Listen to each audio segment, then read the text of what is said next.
The sun was setting as Marcus Johnson drove home from his job at Lincoln High School.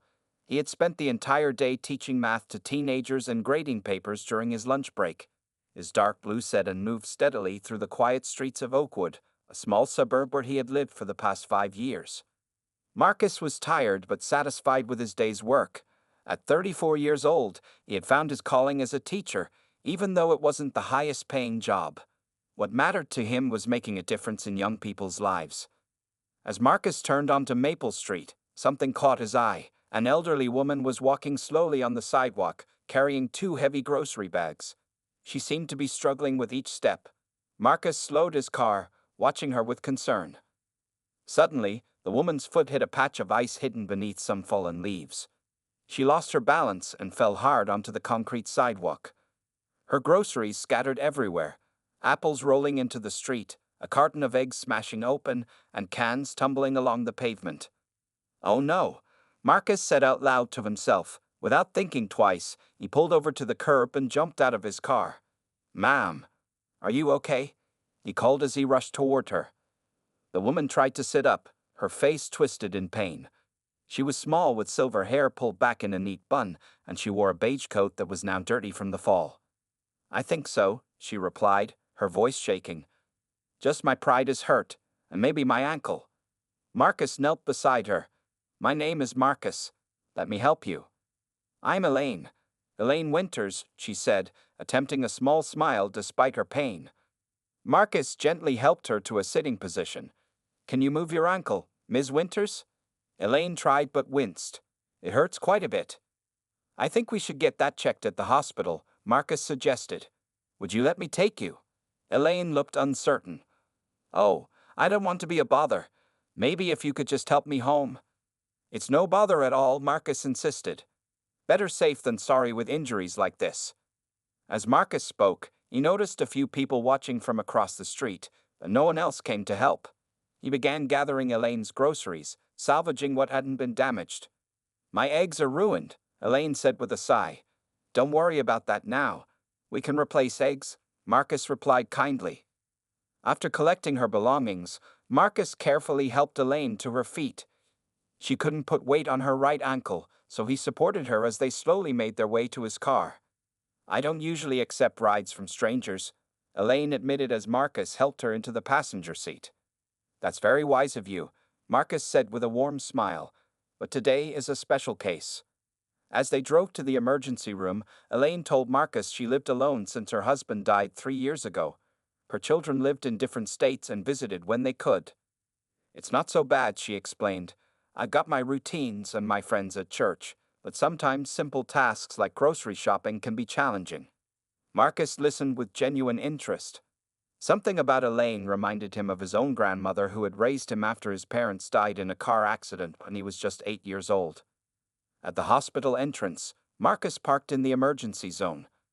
"I'll stay with you until we know what's happening with that ankle," he promised.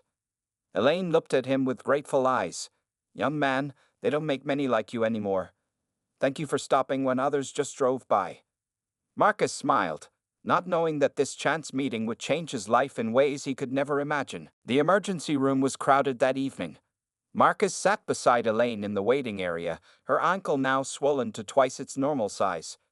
She tried not to show her pain, but Marcus noticed how she winced whenever she shifted in her seat. "It shouldn't be too much longer," Marcus said, checking his watch. They had already been waiting for over an hour. "You don't have to stay, dear," Elaine told him. "I'm sure you have better things to do on a Friday evening than sit in a hospital with an old woman." Marcus shook his head. "I'm not leaving you here alone, Ms. Winters. Besides, my plans tonight only involved microwave leftovers and grading papers." Elaine smiled at him. Her eyes, though tired from pain, showed genuine appreciation. "Elaine Winters," a nurse finally called out. Marcus helped Elaine stand and supported her as they followed the nurse to an examination room. The nurse raised an eyebrow when Marcus entered with Elaine. "Are you family?" she asked. Before Marcus could answer, Elaine spoke up. "He's helping me. I live alone, and he was kind enough to bring me here after my fall." The nurse nodded and helped Elaine onto the examination table. "The doctor will be with you shortly." When the nurse left, Elaine sighed. People are always suspicious these days. A young black man helping an old white woman. They can't imagine it's just human kindness. Marcus gave a small smile. I've gotten used to it. What matters is that you get the help you need. 20 minutes later, Dr. Phillips entered the room. He examined Elaine's ankle carefully. Good news, Ms. Winters. It's not broken, just a bad sprain. We'll wrap it up, and you'll need to stay off it for at least a week. Use ice for the swelling and keep it elevated. A week? Elaine looked worried. How will I manage at home? Do you have family who can help? The doctor asked.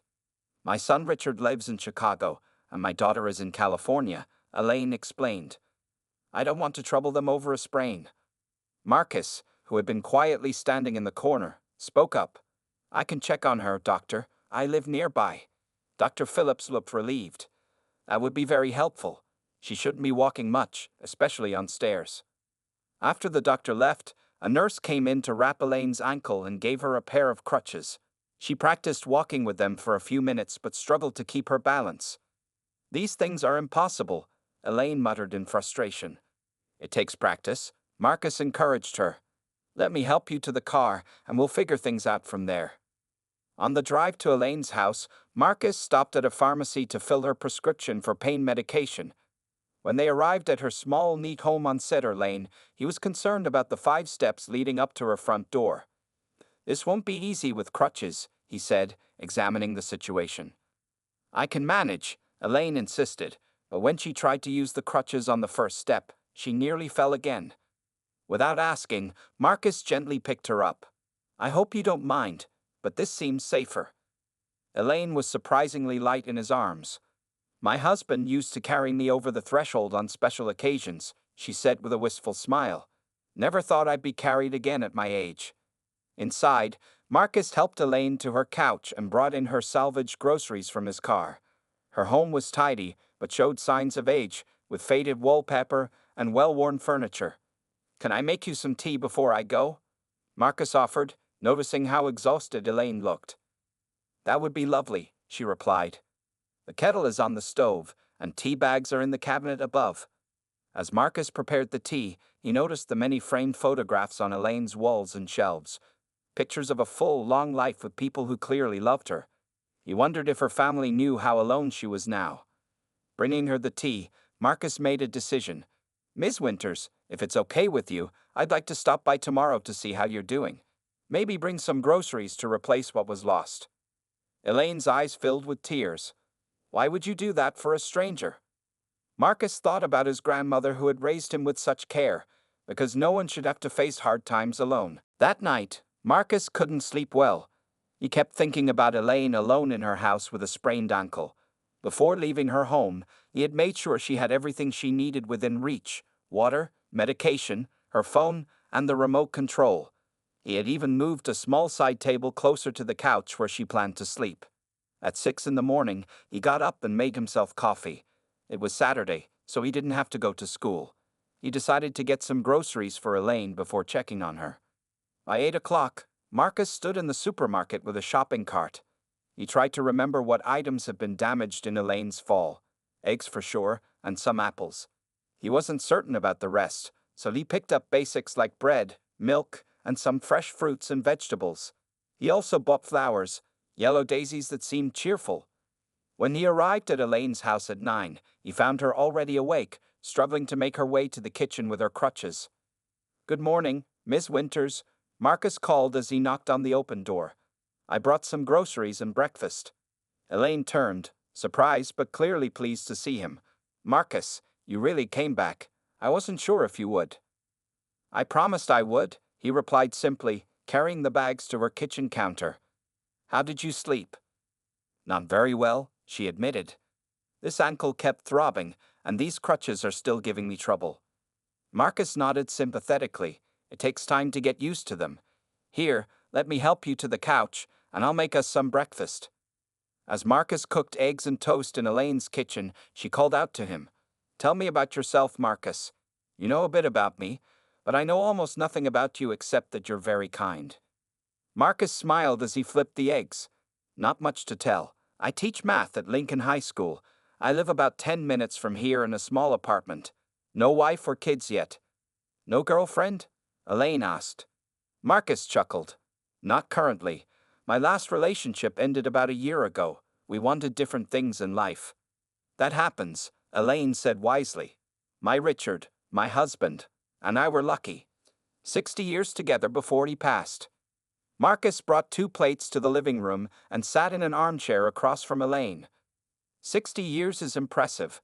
My grandma raised me after my parents died, and she always said a good marriage was the hardest and most rewarding job in the world. Your grandmother sounds like a wise woman, Elaine said, taking a bite of toast. Where is she now? She passed away 5 years ago, Marcus said quietly. Heart attack, it was sudden. I'm sorry to hear that. Elaine reached out and patted his hand. It's hard losing the people who shaped us. After breakfast, Marcus helped Elaine to the bathroom and waited outside the door in case she needed help. Then he washed the dishes and straightened up the kitchen. You don't have to do all this, Elaine protested when she saw him cleaning. I don't mind, Marcus replied. Besides, it's easier for you if things are in order while you're healing. As he worked, Marcus noticed a photo on the refrigerator of a serious-looking man in an expensive suit, standing next to Elaine at what appeared to be a formal dinner. Is this your son?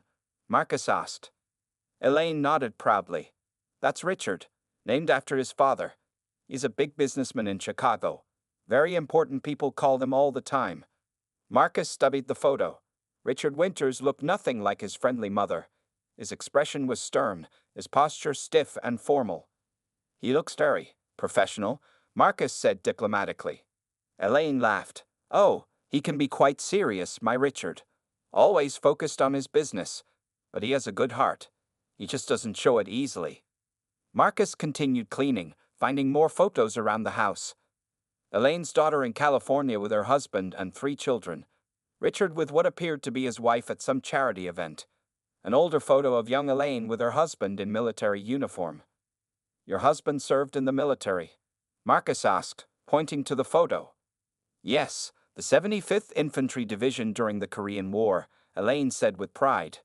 Marcus stopped, surprised. My grandfather was in the 75th too. Maybe they knew each other. This common link seemed to bring them closer. For the next hour, Elaine showed Marcus old photo albums, telling stories about her life with Richard Sr., raising their children, and the community they had built together. You've had quite a life, Marcus said, genuinely impressed. Everyone has their story, Elaine replied.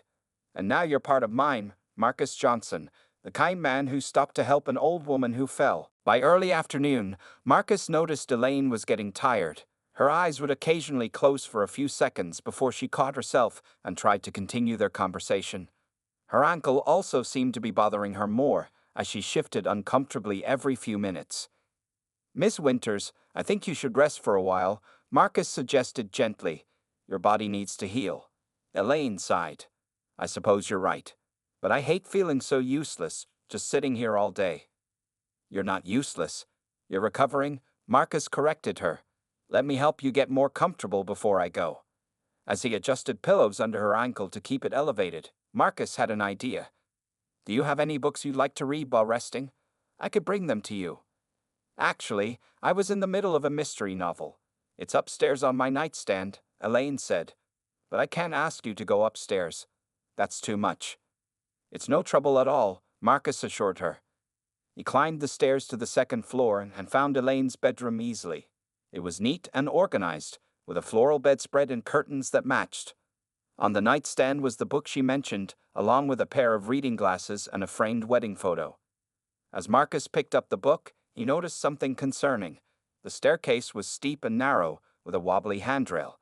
How would Elaine manage these stairs with crutches and a sprained ankle? She would need to come upstairs to sleep in her bed at some point. When he returned downstairs, he found Elaine had dozed off on the couch. Not wanting to disturb her, Marcus quietly placed the book on the coffee table within her reach. Then he looked around the house with new eyes, noticing potential hazards for someone with limited mobility. The bathroom was down a hallway with no handrails. The kitchen had essentials stored in high cabinets.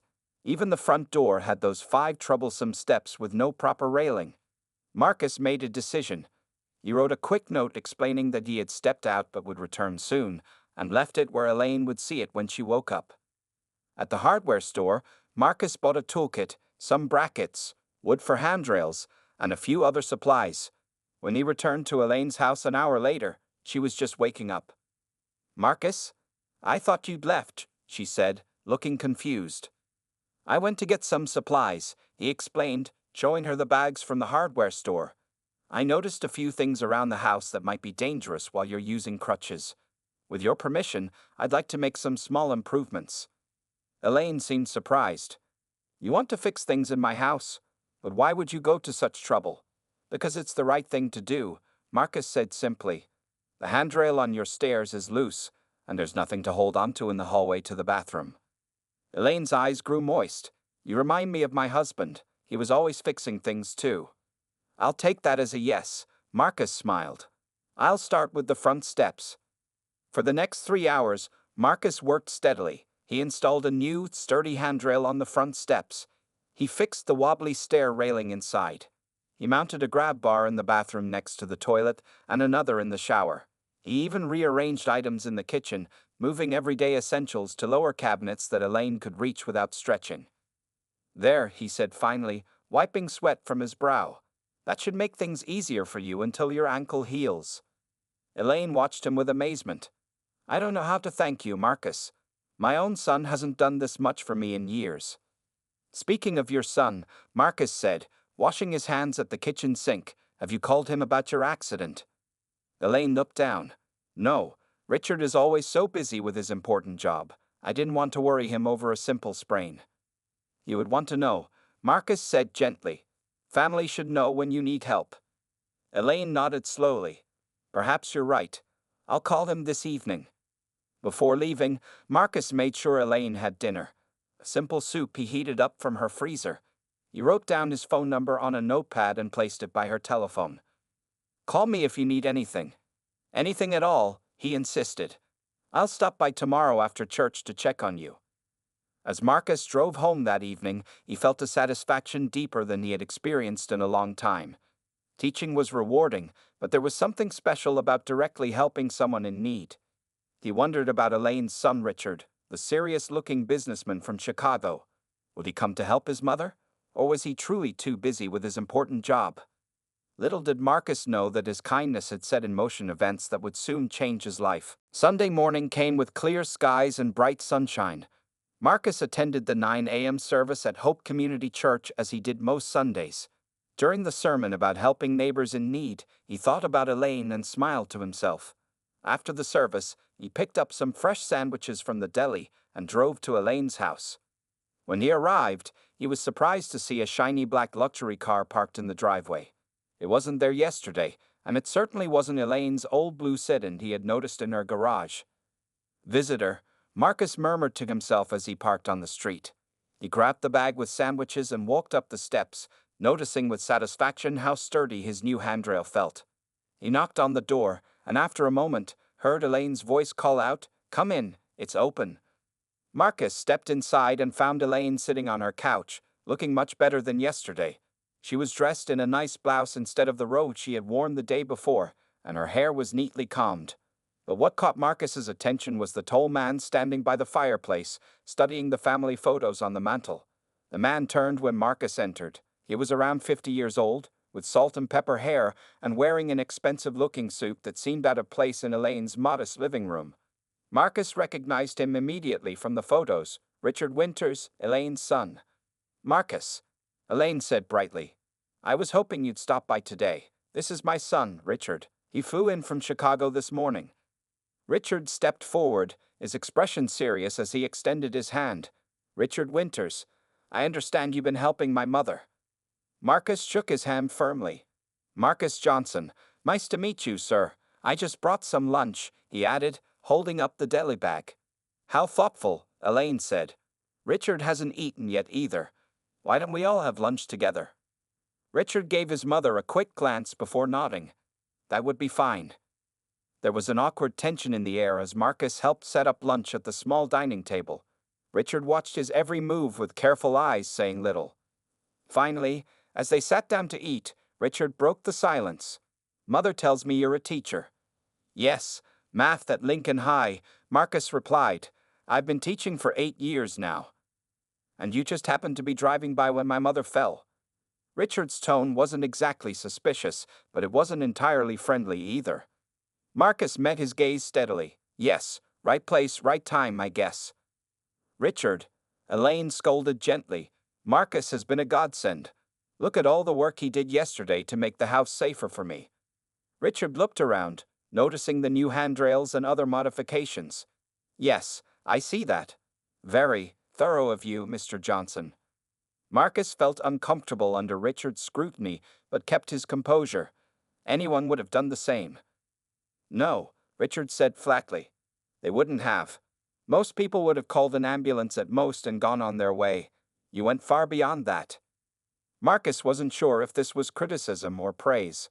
Ms. Winters reminded me of my grandmother. I couldn't just leave her to manage alone. At the mention of his grandmother, something in Richard's expression softened slightly. Mother mentioned that your grandmother raised you. Marcus nodded. After my parents died in a car accident when I was 8, she was everything to me. For the first time, Richard's serious expression gave way to what might have been a hint of genuine respect. Family is important. It is, Marcus agreed.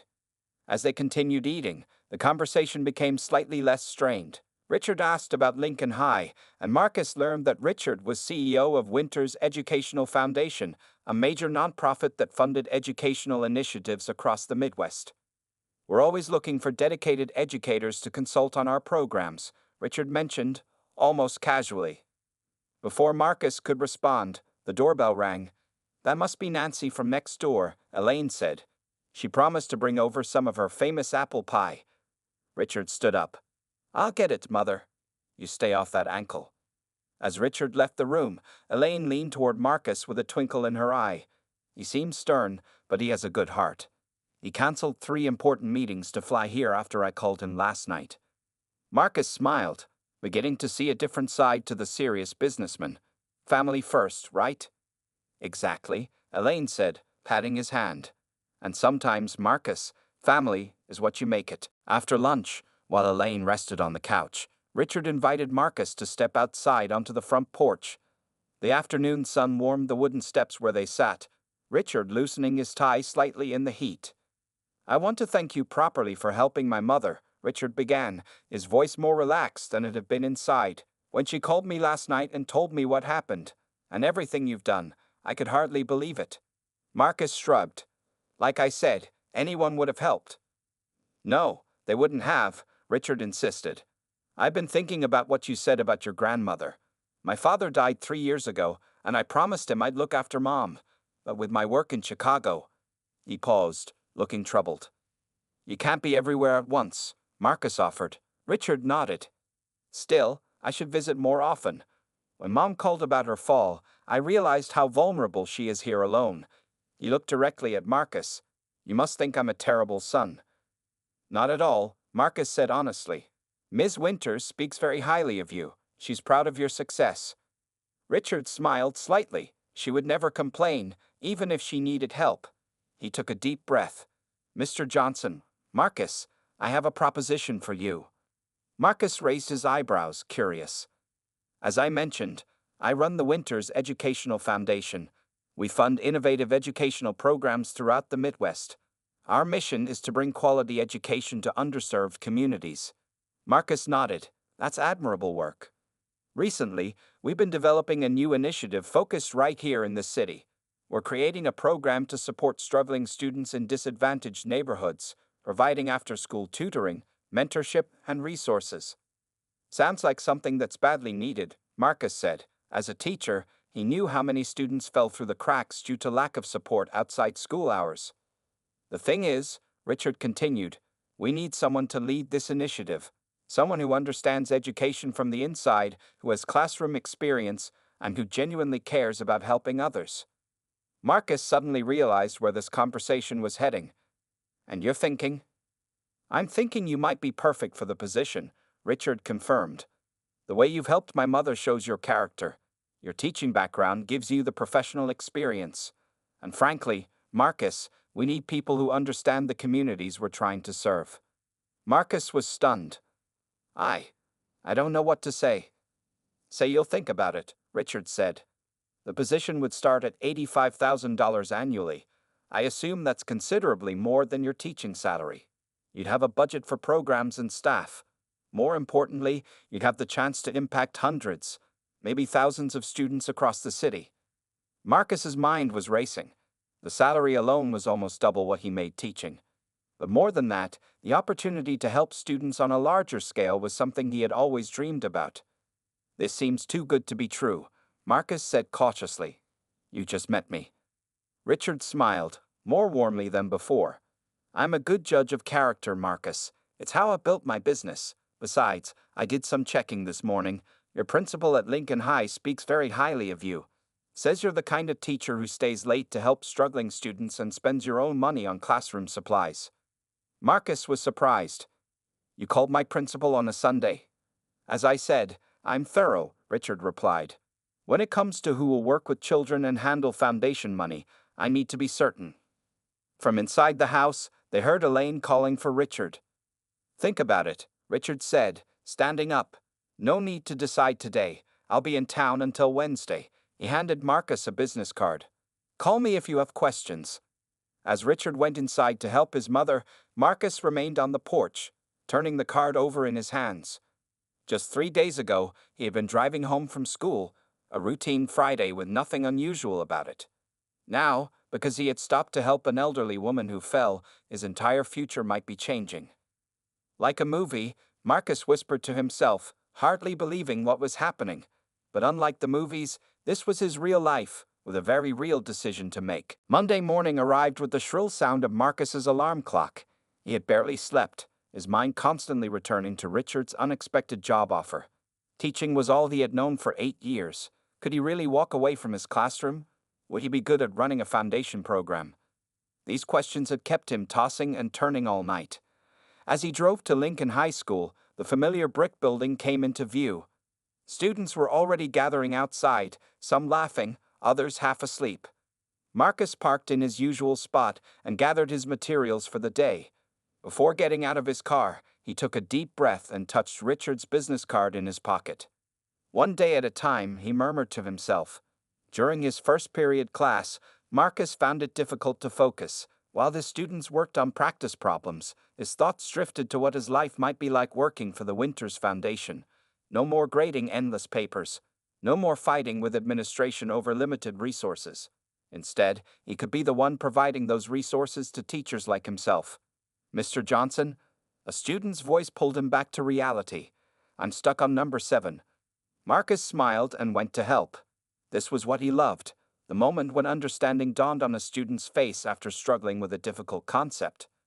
At lunch, Marcus sat alone in his classroom, Richard's business card now on his desk. He picked up his phone and called Elaine. Hello, her warm voice answered. Ms. Winters, it's Marcus. How are you feeling today? Much better, dear. Richard has been wonderful. He's working from his laptop so he can stay with me for a few days. Marcus hesitated, then asked, Is he there now? Could I speak with him? Of course. Hold on a moment. There was a rustling sound. Then Richard's deeper voice came on the line. Marcus, I was hoping to hear from you. I'd like to learn more about the position, Marcus said. Could we meet after school? Absolutely. Why don't you come to my mother's house around 4? When the final bell rang at 3:15 p.m., Marcus quickly organized his desk and left school. On the drive to Elaine's house, he passed the neighborhoods where many of his students lived. He saw the rundown community center, the closed library branch, the lack of safe places for children to spend time after school. These were exactly the issues Richard's foundation aimed to address.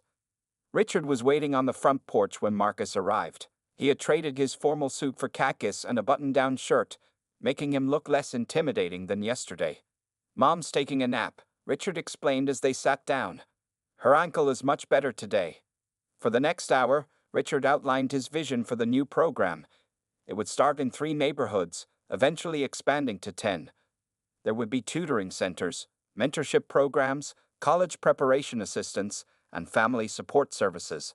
Marcus would oversee it all, with a team of 5 coordinators reporting to him. This isn't just about improving test scores, Richard emphasized.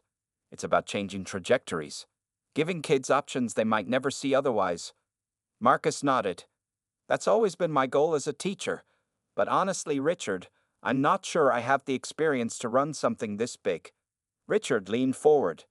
When I took over the foundation after my father died, I had no experience in education or nonprofit work. I was just a businessman. But I learned. You already know education. The rest, you'll learn. What about my students? Marcus asked. The school year ends in 6 weeks. I can't just abandon them. I wouldn't expect you to, Richard assured him. The program won't launch until summer.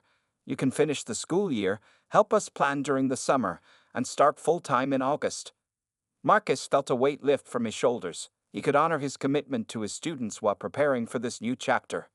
There's something else you should know, Richard added, his expression serious again.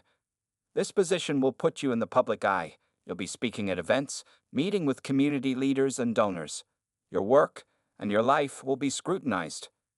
Marcus understood the unspoken message. As a black man in a leadership position, you would face additional challenges. I'm not afraid of that, Marcus said firmly. If anything, it makes the work more important.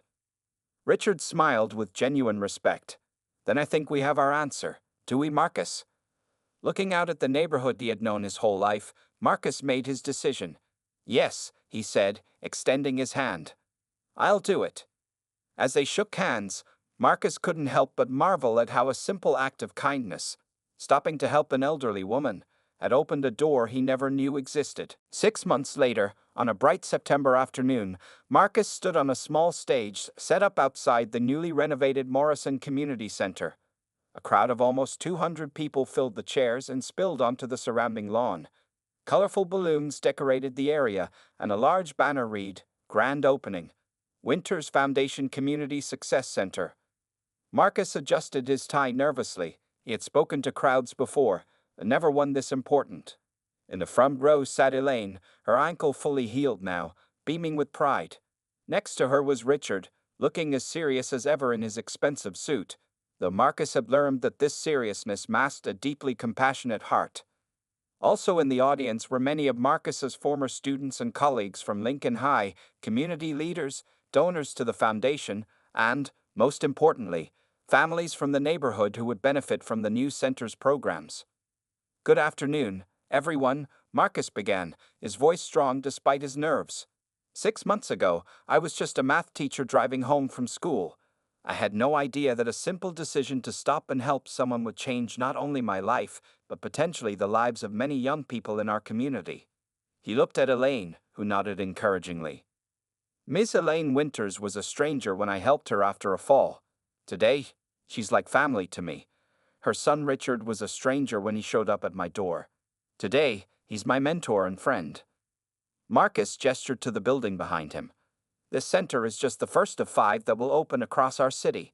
Inside these walls, students will find tutoring, computers, art supplies, and caring adults to guide them. Parents will find resources, job training, and support. This community will find hope. As Marcus continued his speech, he remembered the doubts he had faced during these 6 months. Leaving his teaching position had been harder than expected. Learning to manage budgets, hire staff, and speak to wealthy donors had pushed him far outside his comfort zone. There were days when he questioned if he had made the right choice. But now, seeing the freshly painted center ready to welcome its first students tomorrow, those doubts melted away. This was exactly where he was meant to be. I'd like to invite Ms. Elaine Winters to join me in cutting the ribbon, Marcus said, concluding his speech.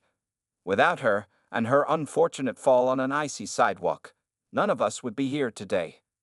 The crowd applauded as Richard helped his mother onto the stage. Elaine, dressed in her Sunday best with a corsage pinned to her jacket, looked both embarrassed and pleased by the attention. I don't deserve any credit, she whispered to Marcus as they posed with the large ceremonial scissors. You deserve all of it, Marcus whispered back. You raised a son who sees value in people, and you trusted a stranger who stopped to help you. Together, they cut the red ribbon, and the crowd erupted in cheers.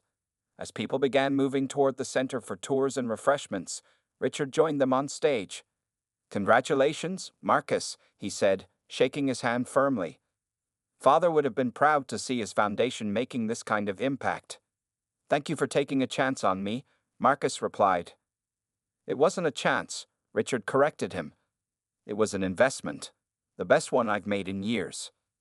Later, as the celebration continued inside, Marcus found a quiet moment with Elaine in the new library section of the center. I had these books ordered especially for our young readers, he told her, showing her colorful shelves filled with books featuring diverse characters and stories.